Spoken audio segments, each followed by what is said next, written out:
que va a ser de vital importancia para todos. Bien, hermanos, entonces vamos a hablar en esta oportunidad del libro de capítulo 18, Apocalipsis capítulo 18. Vamos a abrir la palabra de Dios,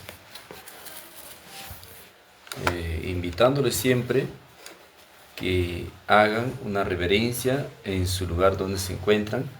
Por supuesto que nosotros ya hemos pedido la autorización de nuestro Dios, pero vamos a hacer una breve oración con ustedes.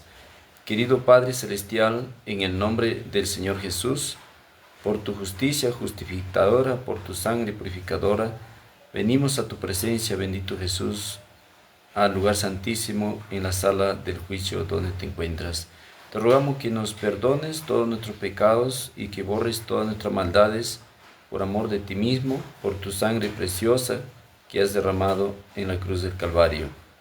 Te ruego, bendito Padre Celestial, que nos ayudes a este trabajo, a esta grabación, que se haga de tu santa voluntad, Señor. Purifica mi lengua, purifica mis pensamientos, mi alma, para que todos aquellos que oigan tu palabra puedan quedar refrigerados por este mensaje.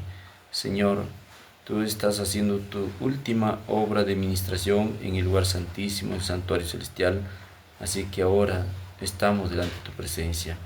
Te rogamos que no cuentes nuestra naturaleza pecaminosa, torcida, perversa, todas nuestras rebeliones, Señor, por amor de tu sangre, por amor de tu justicia.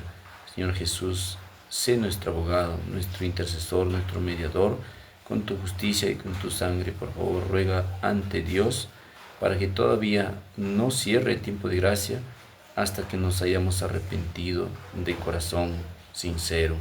Te pedimos estos favores en el nombre de Jesús. Amén. Entonces, queridos hermanos, no sé si está escuchándose.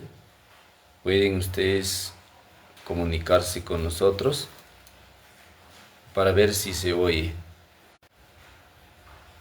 si se escucha. Quiero estar seguro si se escucha. Muy bien, queridos hermanos, entonces vamos a abrir la bendita palabra en el capítulo 18 del libro de Apocalipsis. Apocalipsis 18. Así dice la bendita palabra del Señor. Después de estas cosas vi a otro ángel descender del cielo, teniendo gran poder, y la tierra fue alumbrada con su gloria. Y clamó fuertemente en alta voz, diciendo: ha caído Babilonia, la grande, y es hecha habitación de demonios, y guarida de todo espíritu inmundo, y albergue de toda ave inmunda y aborrecida, fornicado con ella. Y los mercaderes de la tierra se han enriquecido de la abundancia de sus deleites. Entonces, hemos tomado lectura Apocalipsis 18. Vamos a esperar, esperamos su comprensión, queridos hermanos, porque la señal no está tan buena en estas plataformas por medio de YouTube y también por medio de Facebook que estamos transmitiendo. Entonces, estamos tratando de recuperar la señal del Wi-Fi, ¿ya? Entonces, veamos un poquito acá. A ver, esperamos sus comentarios, queridos hermanos. Comenten si está llegando la grabación, si escucha o no. Por favor, quisiéramos que comenten. Queremos estar seguros si está llegando o no la transmisión.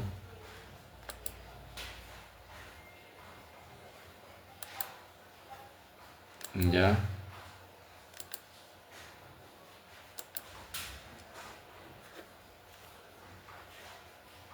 Aló, aló. Al parecer por la plataforma YouTube no está saliendo la señal.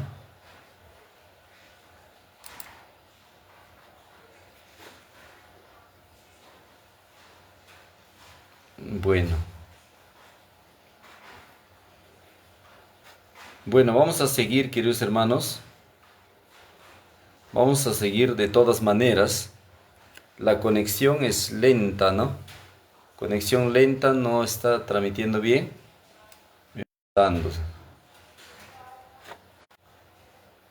Entonces, al parecer que la conexión es un poco lenta, queridos hermanos. Ya. Pero vamos a seguir transmitiendo. Entonces, queridos hermanos, estábamos en Apocalipsis capítulo 18. Vamos a leer este comentario que dice el testimonio de la carta 86 del 18 de junio del año 1900 del Espíritu de Profecía. Dice, el mensaje debe ir de este a oeste y viceversa, porque vendrá un gran zarandeo. Los que profesan creer en la verdad están ahora dormidos. Necesitan despertar, porque la luz de la verdad no solo ha resplandecido sobre ellos, sino que ha hecho su obra como es debido. Dios tendrá representantes en todo lugar y en todas partes del mundo. Ahora justamente debe darse en todas partes del mundo el mensaje del cuarto ángel que sigue al tercero. Será el mensaje de la cosecha y toda la tierra será iluminada con su gloria, con la gloria del Señor. El Señor tiene este último llamado de misericordia para el mundo, pero la perversidad de los hombres desvía la obra de su verdadera misión y la luz tiene que luchar en medio de las tinieblas, de los hombres que se sienten competentes para realizar esta tarea que Dios no les ha asignado. Entonces, dice ahí claramente que debemos dar el mensaje del cuarto ángel. El conflicto de los siglos, también dice en la página 661. Y después de estas cosas vi a otro ángel descender del cielo, teniendo gran potencia, y la tierra fue alumbrada con su gloria, y clamó con fortaleza, con alta voz, diciendo, caída es la grande Babilonia, y es hecha habitación de demonios y guarida de todo espíritu inmundo y albergue de todas aves sucias y aborrecibles. Y oí otra voz que decía, entonces, ahí dice que Babilonia ha caído. Apocalipsis capítulo 18. ¿Ya? Babilonia ha caído, se ha hecho habitación de demonio. Entonces, fue así que el 11 de septiembre del año 2001, un evento profético ocurrió, un gran evento profético ocurrió, queridos hermanos. Y ese evento queremos aclarar en esta oportunidad. Dice, hay lecciones que aprender de la historia del pasado y se llama la atención a estas lecciones para que todos puedan entender que Dios trabaja en las mismas líneas ahora que Él lo ha hecho. Su mano se ve en su obra entre las naciones, ahora tal como ha sido desde que el Evangelio fue proclamado por primera vez en los tiempos de Adán y Eva. El Señor sigue trabajando de la misma manera. Hay periodos que son puntos de inflexión en la historia de las naciones y de la iglesia. En la providencia de Dios, cuando llegan estas diferentes crisis, se da luz para este tiempo. Si se recibe, hay progreso espiritual. Y si se rechaza, se declina o hay declinación espiritual y el naufragio le siguen. Este es el eco bíblico del 26 de agosto de 1895. Entonces aquí dice claramente, queridos hermanos, que hay periodos de cambio en la historia de la iglesia y la historia de las naciones. Hay periodos de inflexión, puntos de inflexión en la historia. Los puntos de inflexión en la historia son eventos, son acontecimientos que ocurren en la historia del mundo y de la iglesia. Y a partir de esos puntos, de esos eventos, de esos acontecimientos que ocurren en la iglesia o en las naciones, hay un cambio rotundamente en la sociedad o hay un cambio dentro de la iglesia. A eso se le llama los puntos de inflexión. En este caso, los últimos puntos de inflexión que hemos visto, hemos palpado por nuestra propia experiencia, es la lucha entre el rey del norte con el rey del sur en 1989, cuando los muros de Berlín fueron destruidos. O sea, el muro que dividía entre la Unión Soviética y los países de Europa, fue roto ese muro. A partir de ahí, la independencia de los países que pertenecían a la Unión Soviética ocurrió. Hasta que en 777 días, o sea, del 9 de noviembre hasta el 26 de diciembre del año 1991, terminó caer la Unión Soviética. Así el papado le quitó su influencia, su poder a la Unión Soviética. Y eso ocurrió en noviembre de 1989. Desde esa fecha el mundo ya no es lo mismo. Cambió completamente la política internacional y también la intervención de las naciones en sus países. Luego, en el 2001, desde la caída de las Torres Gemelas, el mundo ya no es lo mismo. Ese es otro punto de inflexión.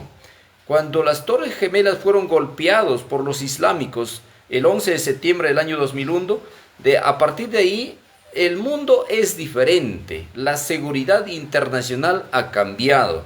O sea, estamos todos acosados por el espionaje de la CIA de Estados Unidos. Ese es un punto de inflexión. ¿Le afectó a la iglesia? Sí, claro que le afectó. Hasta el 11 de septiembre del año 2001, la iglesia corporativamente, la Asociación General de la Iglesia Adventista, corporativamente todavía tenía oportunidad de salvación. Pero a partir del 2001, la iglesia ya no tiene opción. Solamente son los grupos independientes que han entrado en juicio a partir del año 2001. En el año 2001 se terminó su tiempo para el ministerio pastoral, hablando de una manera de una organización, de una corporación. Ya no tienen opción de una forma corporativa, general, así de un grupo general, en todo grupo religioso, ya no. Solamente las personas tienen oportunidad, independientemente, o sea, los grupos independientes, los grupos laicos, ellos entraron en juicio a partir del año 2001 en adelante. Ya otro punto de inflexión vemos cuando el Papa entra el 23 de septiembre del año 2015, entra a la tierra gloriosa moderna que es Estados Unidos. Un caso insólito, un caso que nunca se había visto. Vimos ahí un cambio de la política en Estados Unidos. El protestantismo prácticamente quedó sin protección. El año 2001, el cuerno protestante, que era la iglesia adventista, fue roto. El año 2015 también el cuerno protestante ha sido herido. Así lo mismo vemos también otro punto de inflexión cuando llega el COVID-19 en el año 2020. Eso también es un punto de inflexión. En ese tiempo, a partir del 2020, el mundo ya no es lo mismo, queridos hermanos. Ha cambiado completamente. La salud ya no es lo mismo. La seguridad de los seres humanos ya no es lo mismo. Todo ha cambiado a partir del año 2001. Entonces, estamos viendo los puntos de inflexión que está diciendo aquí el eco bíblico del 26 de agosto de 1895. Para responder a esta pregunta, si el 11 de septiembre del año 2001 fue un acontecimiento profético con un sí o afirmativamente, debemos ante todo examinar y comprender dos cosas: el principio de la repetición de la historia y su papel del Islam en la profecía bíblica. Entonces, nosotros tenemos que estudiar primero el papel del mundo musulmán en la profecía. Le recomiendo ese material, ese libro que se llama Daniel y Apocalipsis, de Urias Smith. La sierva del Señor recomienda ese libro, que debe ser repartido como las hojas del otoño, porque son la mano ayudadora de Dios. Ahí en ese libro podemos encontrar cómo es que el papel del Islam ha ocurrido en la historia. El primer ay, el segundo ay. Podemos entender para comprender el tercer ay. Y todas las trompetas Las 4 trompetas son unos ataques a Roma imperial. Y las 3 trompetas son un ataque a Roma papal. ¿Quiénes atacaron a Roma papal? Son los islámicos, los árabes. En el año 1299 al año 1449 fue el ataque del mundo musulmán hacia el ejército del papado. Entonces, queridos hermanos, de 1449 a 1840 es la guerra de Turquía, el mundo musulmán contra la Iglesia Católica. Así que el ataque a las Torres Gemelas no es nada más que los musulmanes atacando a los ejércitos del papado. Estados Unidos es el ejército del papado, porque en la alianza que hubo entre Ronald Reagan y Juan Pablo II, esa alianza que hicieron en 1989 es para tumbarse a la Unión Soviética, que es el rey del sur. Entonces, aclarado este asunto, continuamos. Cuando estamos hablando de un evento profético después del año 1844, primero debemos entender que esto es una predicación del tiempo. A ver, primero debemos entender, cuando hablamos de la historia de 1844, debemos entender primeramente que esto no es una predicción de tiempo que se puede utilizar para calcular la fecha del evento por adelantado. Según Apocalipsis 10, versículo 6, sabemos que el tiempo profético no sería más desde el 22 de octubre de 1844. Cuando nosotros usamos estas fechas, estos años, no estamos fijando una fecha al futuro, estamos identificando el cumplimiento de la profecía. No estamos poniendo una fecha al futuro. Helena White explica que se trata de una cuestión profética. Se acabó el tiempo. La sierva del Señor habla que el tiempo no será más. Apocalipsis 10, versículo 6. El tiempo no será más una prueba. Entonces se acabó el tiempo. Declaré definitivamente a estas personas fanáticas en las reuniones espirituales celebradas en Jackson, que están haciendo la obra del adversario de las almas, que se hallaban en tinieblas. Pretendían poseer una gran luz, según la cual el tiempo de gracia terminaría en octubre de 1844.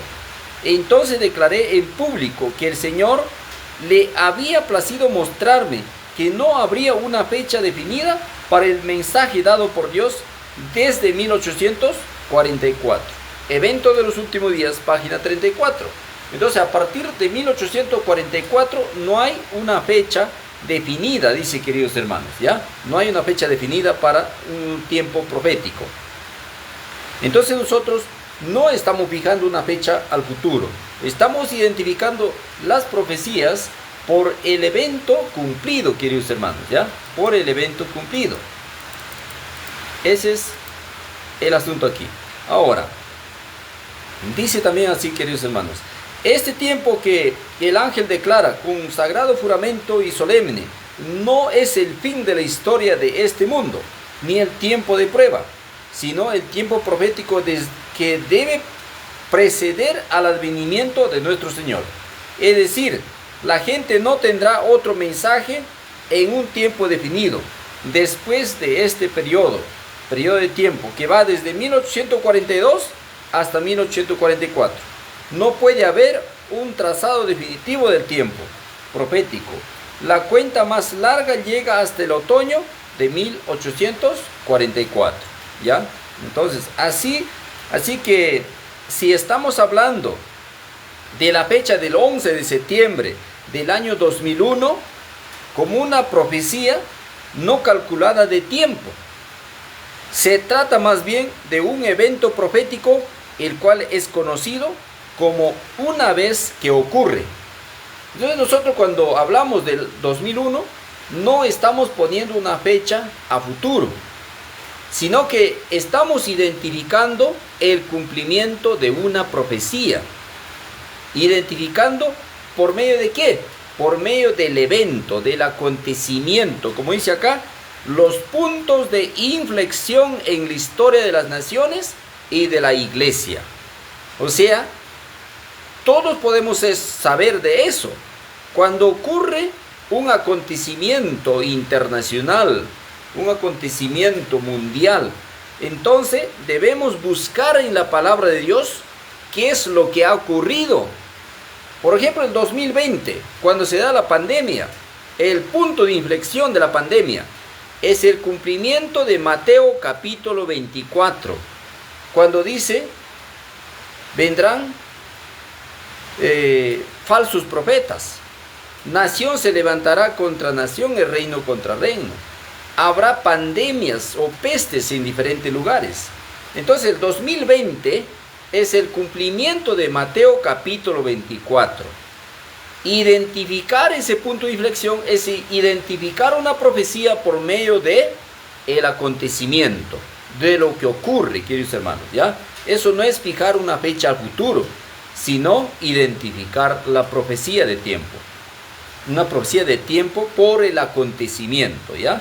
Entonces, así que si estamos hablando de una fecha, el 11 de septiembre del 2001, como una profecía no calculada de tiempo, se trata más bien de un evento profético, el cual es reconocido una vez que ocurre esto.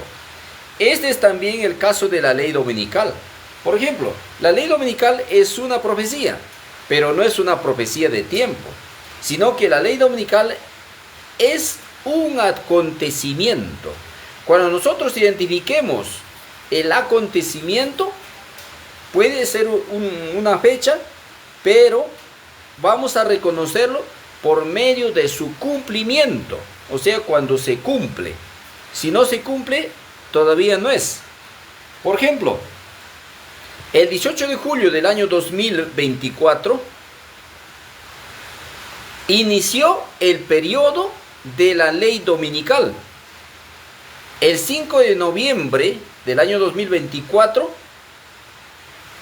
vemos el presidente que fue elegido candidato el 18 de julio, el 5 de noviembre es elegido presidente, ¿ya? Y este es confirmado, ratificado con sus credenciales el 6 de enero 2025. Este recibe la banda presidencial, el mando, el poder y se sienta para gobernar el 20 de enero del año 2025. Este presidente, en su tiempo de este presidente se da el decreto dominical.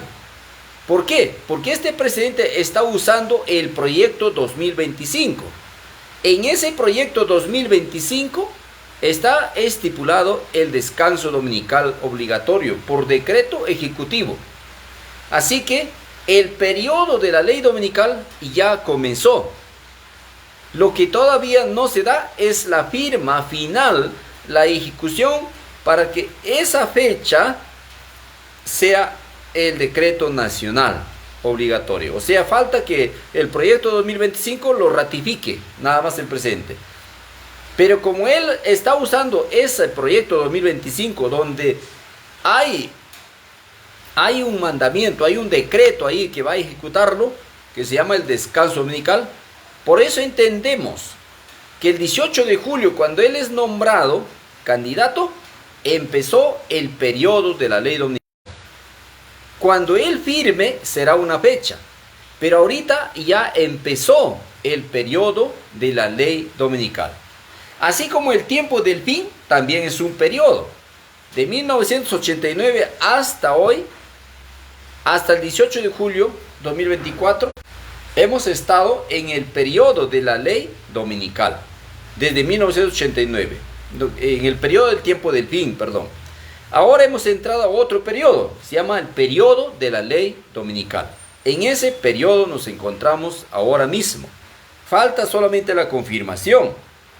Ahora dice, cuando nosotros usamos, ¿cómo podemos identificar ahora el 11 de septiembre del año 2001 como un evento profético?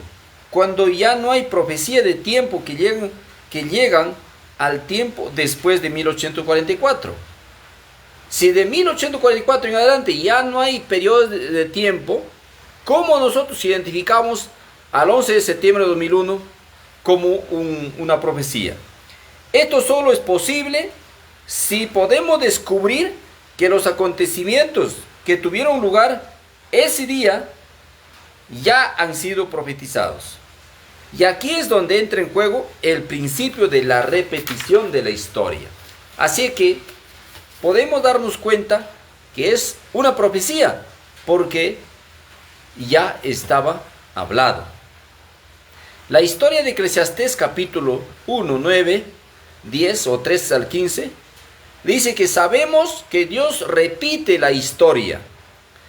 Ellen White en particular dice que se repetirá la historia del movimiento millerita. Así que, queridos hermanos, el movimiento millerita está volviendo. Se está repitiendo la historia.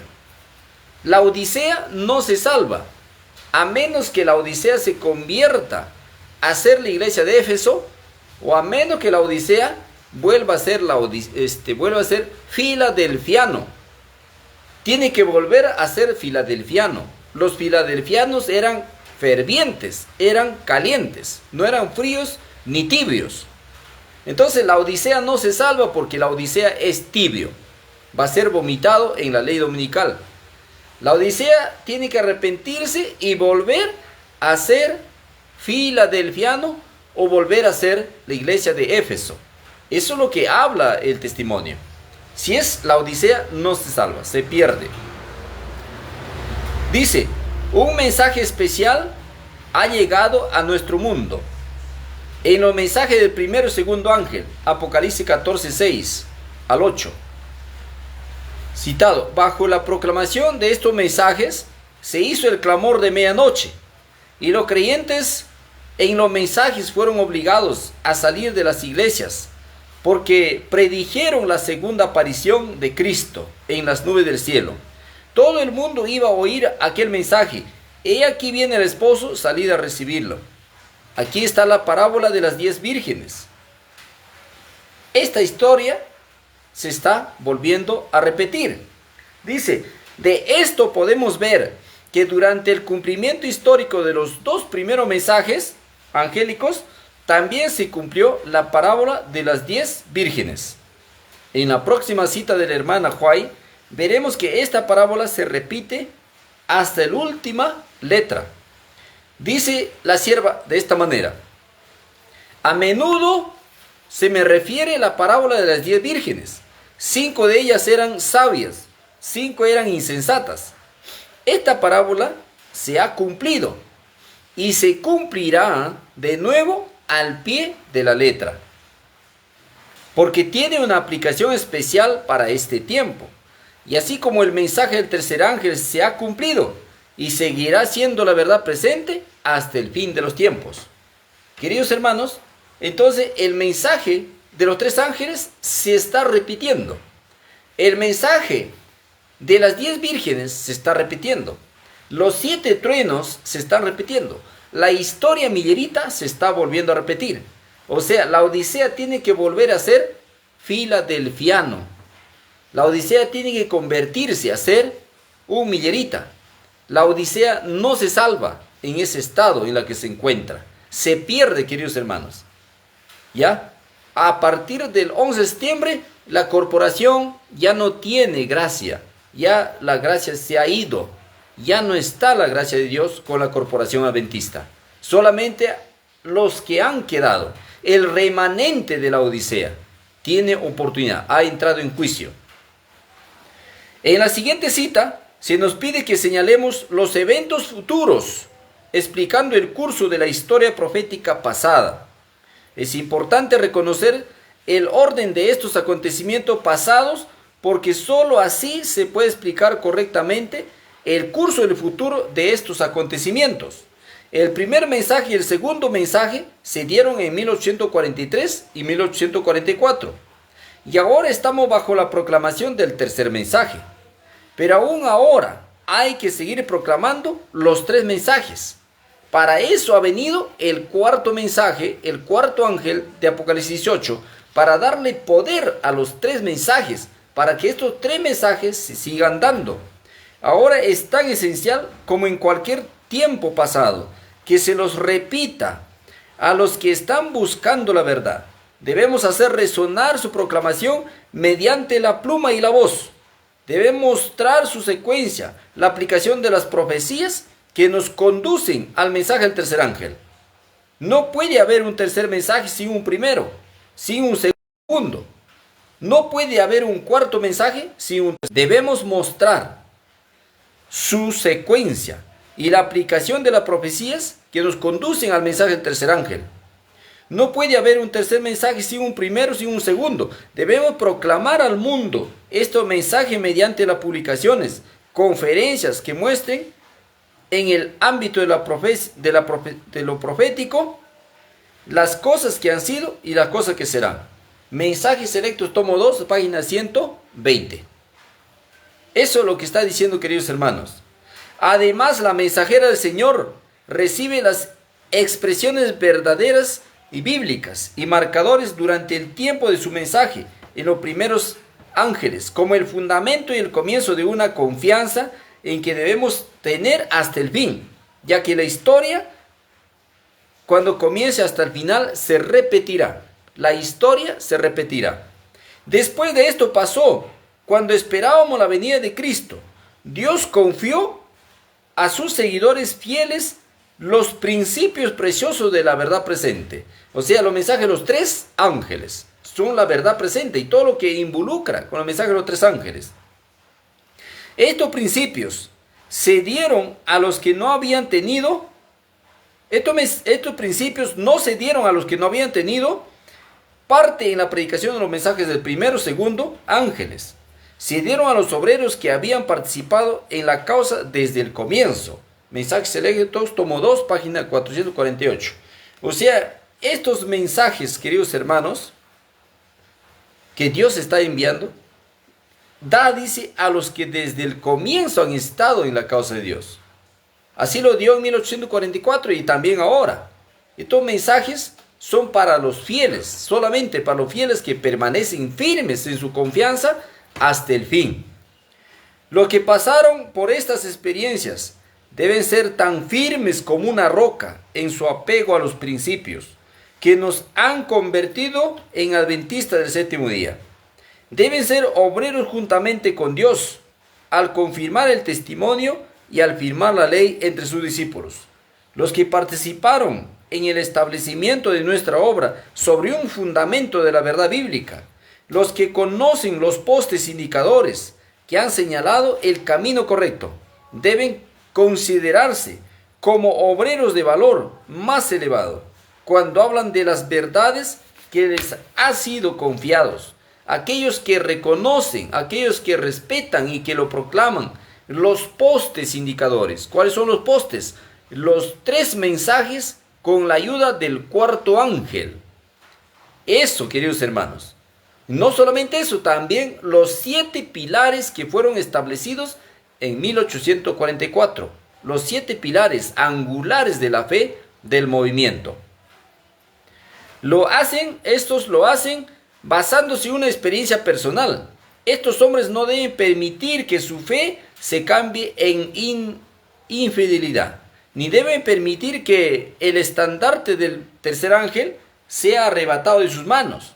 Debemos mantener firme hasta el fin nuestra confianza desde el principio. Mensajes selectos 449. El estandarte no se nos debe quitar. No debemos permitir que el estandarte se nos quite de las manos. El estandarte del tercer ángel es el mensaje de la justificación por la fe en la justicia de Cristo. El Salvador que perdona nuestros pecados, que nos limpia con su sangre y que nos borra nuestros pecados, que nos cubre con su justicia. Así que el estandarte del tercer ángel es el precioso mensaje de la justificación por la fe que fue dado en 1888. Y que eso no debemos dejar que nadie nos arrebate ese sagrado mensaje. El Señor ha declarado que la historia del pasado se repetirá cuando entremos en la obra final. Hay que proclamar ante el mundo todas las verdades que Él ha dado para estos últimos días. Hay que fortalecer cada pilar que Él ha establecido. Ahora no podemos alejarnos del fundamento que Dios ha colocado. No podemos entrar en ninguna nueva organización, porque esto significaría apostatar contra la verdad. Manuscrito 129 del año 1905. Entonces, queridos hermanos, los grandes hitos de la verdad que nos muestran nuestro rumbo en la historia profética deben ser cuidadosamente protegidos para que no sean demolidos o reemplazados por otras teorías que producirán confusión ante la luz verdadera. Hay que estudiar diligentemente las profecías de Daniel y de Juan. Ahí se encuentran los grandes postes indicadores del tiempo del fin. Por ejemplo, 1798, 1831, 1840, 19 de abril de 1844, 15 de agosto de 1844, 22 de octubre de 1844. Estos son los postes indicadores de los 7 truenos que fueron dados en la historia de los milleritas. Así lo mismo nosotros estamos repitiendo también los 7 truenos en este tiempo, ¿ya? En este tiempo se está repitiendo los 7 truenos, porque la historia se repite. Además de eso, fíjese lo que dice, además de eso, queridos hermanos, el mensaje del segundo ángel de Apocalipsis 14 fue proclamado por primera vez en el verano de 1844 y se aplicaba entonces más particularmente a las iglesias de los Estados Unidos, de Norteamérica. Si ese mensaje del segundo ángel se aplicaba a las iglesias de Norteamérica en aquel tiempo, como la historia se repite, ¿a quién se aplica ahora el mensaje del segundo ángel? A las iglesias adventistas de este tiempo, queridos hermanos. Es el mensaje que llega para la iglesia adventista en este tiempo, ¿ya? Es lo mismo, la historia se repite. El espíritu de conformidad con el mundo y la indiferencia hacia las verdades que deben servir de prueba en nuestro tiempo existe y ha estado ganando terreno en las iglesias protestantes de todos los países de la cristiandad. Y estas iglesias están inducidas en la solemne y terrible amonestación del segundo ángel, pero la apostasía aún no ha culminado. Entonces, ¿cuál es el caso relevante para que nosotros estemos indicando que el 11 de septiembre del año 2001, tengo mucho para acá detallar, queridos hermanos, hay mucho para aclarar, pero vamos a resumir un punto. Vamos a resumir un punto aquí. Ya, para que tengan una idea, queridos hermanos, porque esto se va hasta más allá. Vamos a aclarar un punto nomás acá. ¿Por qué nosotros estamos hablando tanto que el 2001 empezó el juicio de los vivos? ¿Por qué? Estamos viviendo en el tiempo del fin. Testimonio para la Iglesia, tomo 9, página 11. Estando en Nueva York, en cierta ocasión se me hizo contemplar una noche los edificios que piso a piso se elevaban hacia el cielo. Testimonios para la Iglesia, tomo 9, página 12. La siguiente escena pasó delante de mí. Fue una alarma de incendio. Los hombres miraban estos altos edificios reputados incombustibles y decían: están perfectamente seguros, pero los edificios fueron consumidos como si hubieran sido de brea. Las bombas contra incendio no pudieron impedir su destrucción. Me fue dicho que cuando llegue el día del Señor, fíjese, queridos hermanos, cuando llegue el día del Señor, dice,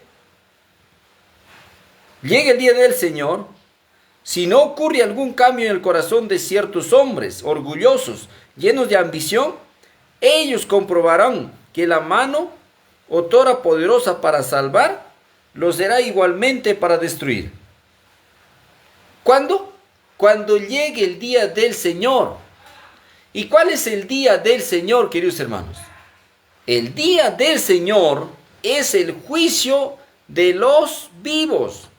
Aparte que el día del Señor es el sábado, pero el día del Señor está hablando del juicio de los vivos. Usted busque información, querido hermano, busque en la Biblia, busque en Malaquías, busque en Isaías. ¿Para qué queréis el día del Señor? Dice, el día del Señor es como fuego consumidor. O sea, el día del Señor, dice, va a ser que cuando llegue, como jabón de lavadores. Dios tiene su pueblo ahora, que está limpiando, que está purificando, que está emblanqueciendo a su pueblo. Daniel capítulo 12. El pueblo de Dios ahora, más que nunca, tiene que ser emblanquecido como la nieve. Tiene que ser purificado como agua limpia. Tiene que ser limpiado. Muchos seguirán en sus apostasías, pero Dios llama a un pueblo que sea purificado, limpiado y emblanquecido a partir del año 2001. Ese es el día del Señor. Dice, día del Señor. Me fue dicho, cuando llegue el día del Señor, si no ocurre algún cambio en el corazón de ciertos hombres orgullosos, llenos de ambición, ellos comprobarán que la mano que era poderosa para salvar, lo será igualmente para destruir. Ninguna fuerza terrenal puede detener la mano de Dios. No hay materiales capaces de preservar un edificio de lámina cuando llegue el día fijado por Dios para castigar el desconocimiento de sus leyes, el egoísmo de los ambiciosos. Un espíritu belicoso agita el mundo. La profecía contenida en el capítulo 11 del libro de Daniel está casi completamente cumplida. Muy pronto se cumplirán las escenas de angustia descritas por el profeta. Testimonio para la Iglesia, tomo 9, página 13. Además de eso, hay otra cita, queridos hermanos, que dice así. No solo asocia la destrucción de los edificios altos de Nueva York con un tiempo que Dios había previsto, en el tiempo del fin, cuando Daniel 11 se cumple plenamente, sino que la siguiente cita dice que los primeros 3 versículos de Apocalipsis 18 se cumplirán. Los primeros 3 versículos de Apocalipsis 18 se cumplirán. Eso es lo que dice en esta cita. Preste atención. ¿De dónde vino la noticia que yo declaré que Nueva York ha de ser barrido por una ola gigantesca? Yo nunca lo he dicho. Yo he dicho que cuando veía aquellos grandes edificios levantarse piso tras piso, que terribles escenas ocurrirán cuando el Señor se levante para sacudir terriblemente la tierra. Entonces se cumplirán las palabras de Apocalipsis 18, 1 al 3. Todo el capítulo 18 de Apocalipsis es una advertencia de lo que ha de suceder en la tierra. Pero yo no tengo luz en particular con respecto a lo que ha de venir sobre Nueva York. Lo único que sé es que algún día aquellos grandes edificios de la ciudad serán derribados por el poder trastornador de Dios. Por la luz que me ha sido dada, sé que la destrucción está en el mundo. Una palabra del Señor, un toque de su poder terrible. Estas masivas estructuras caerán y no podemos imaginarnos el carácter terrible de esas escenas que ocurrirán. Notas biográficas o la Review Herald del 5 de julio de 1906 o notas biográficas en la página 451. Entonces, queridos hermanos, ahí están las citas. Hay 1, 2, 3, 4, 5, 6, 7 citas del testimonio que hablan de un mismo acontecimiento, de la llegada del día del Señor. Según el ritual simbólico, queridos hermanos, en Levítico 23 vemos lo siguiente, mire a ver. El ritual simbólico decía así, Levítico 23. Vamos a ver, queridos hermanos, Levítico 23. Acá dice así, ve.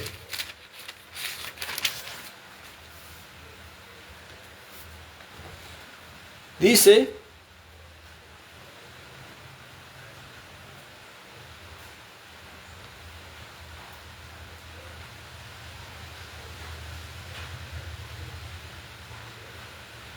Levítico 23, versículo 23. Dice así, queridos hermanos, mira lo que dice, ve. Jehová habló a Moisés diciendo, habla a los hijos de Israel y diles, en el mes séptimo, al primer día del mes, tendréis sábado, una conmemoración al son de trompetas y una santa convocación. Ninguna obra de siervo haréis, ofreceréis ofrenda encendida a Jehová. Entonces, dice, también el 10º día de este mes, séptimo, el día de expiación, tendréis santa convocación, y afligiréis vuestras almas, ofreceréis ofrenda encendida a Jehová. Ninguna obra haréis en el mismo día, porque es el día de la expiación, para reconciliarlo delante de Jehová vuestro Dios. Entonces acá dice, queridos hermanos, a partir del primer día hasta el 10, hasta el 10º día del séptimo mes, del primer día del séptimo mes hasta el 10º día del séptimo mes, había 10 días. 10 días del toque de trompetas. Y el 10º día era el día del juicio. Juicio de los vivos en el ritual simbólico. Así que un día es un año. Día por año, día por año. Número 14. Un día es un año. Entonces, la trompeta para nuestra generación comenzó a tocarse de 1989. 10 días o 10 años, llegamos hasta el 11 de septiembre de 2001. 10 días, 10 años. Es por eso que el 11 de septiembre empezó el día del juicio de los vivos. Está por terminarse, porque es tiempo que el juicio comience por la casa de Dios. Así que ahora estamos viviendo en tiempos solemnes. Ya vemos que el decreto dominical, el progreso de la ley dominical ya está. Ya empezó el periodo de tiempo de la ley dominical. Solamente falta la firma final, la ley nacional. Entonces, queridos hermanos, sabiendo estas cosas que están ocurriendo, que dice el apóstol, que dice al apóstol Pedro, sabiendo estas cosas, así dice, mire, vamos a leerlo. Primera de Pedro, capítulo 4. Porque es tiempo que el juicio comience por la casa de Dios. Si primero comienza por nosotros, ¿cuál será el fin de aquellos que no obedecen al evangelio de Dios? Si el justo con dificultad se salva, ¿en dónde aparecerá el impío y el pecador? Por tanto, los que padecen según la voluntad de Dios, encomienden a Él sus almas, como fiel creador haciendo bien. Es hora de encomendar nuestras almas al Señor. Es hora de encomendar nuestras almas al Señor. Fíjese lo que dice acá. Segunda de Pedro, capítulo 3. Dice, en el versículo 10, pero el día del Señor vendrá como un ladrón en la noche, en lo cual los cielos pasarán con gran estruendo, y los elementos ardiendo serán deshechos, y la tierra y las obras que en ellos hay serán quemadas. Bueno, eso está hablando de dos cosas.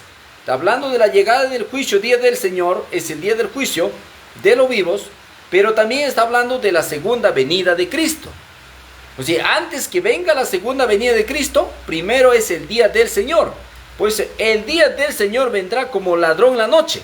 Eso está hablando del juicio de los vivos, pero tiene una segunda parte, el cual los cielos pasarán con gran estruendo, o sea, cuando sea el juicio final, ¿no? Habla del juicio investigador de los vivos y también del juicio final, o sea, de la venida de Cristo. Puesto que todas estas cosas van a ser deshechas, ¿cómo no debéis conducirlos en santa y piadosa manera de vivir? No nos queda otra cosa que dice aquí, conducirnos en santa, piadosa manera de vivir, esperando apresurados para la venida del día de Dios, el día de Dios, en el cual los cielos serán encendidos y serán deshechos, los elementos siendo quemados se fundirán. Es ya cuando venga el juicio ejecutivo, el juicio final. O sea, si no pasamos este juicio, al final seremos ejecutados. Pero nosotros esperamos, según la promesa, cielos nuevos y tierra nueva, donde mora la justicia.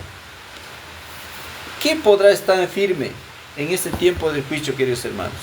El Señor nos pide que nos arrepintamos de nuestros pecados. Arrepentidos y convertidos para que sus pecados sean borrados. Pero ¿cómo se puede arrepentir el muerto? El mensaje del arrepentimiento no es para los muertos, es para los vivos.